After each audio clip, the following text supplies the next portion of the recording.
Engang for længe siden havde Jorden 2 måner. Begge måner blev dannet for omkring 4,6 milliarder år siden, da et legeme på størrelse med Mars kolliderede med Jorden.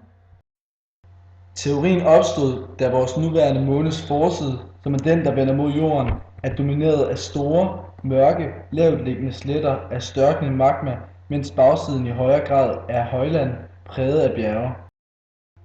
Nu mener de to forskere, Erik Asphaug og Martin Jutti, at have løst gåden.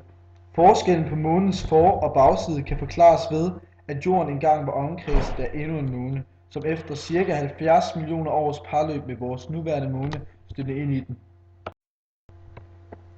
Forskernes computermodeller viser, at en sådan anden måne kun ville have kunnet eksistere i et ligevægtspunkt med den nuværende måne, men blot i nogle få millioner år, inden de ville støde sammen. Den lille måne kredsede i samme bane, men bevægede sig med en relativt langsom hastighed. Sammenstødet skete med under 3 km per sekund. Dette betød, at der ikke blev skabt noget krater.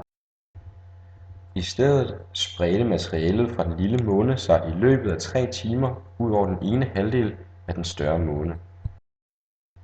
Det vil altså sige, at den mindre måne endte som en mange kilometer tyk, ujævn skorpe på månens bagside, mens det ocean af magma, der gemte sig under månens tynde skorpe, blev forskubbet til forsiden. Det er altså derfor, at nutidens forskel på terrænet og sammensætningen af overfladen på de to sider er så forskellig.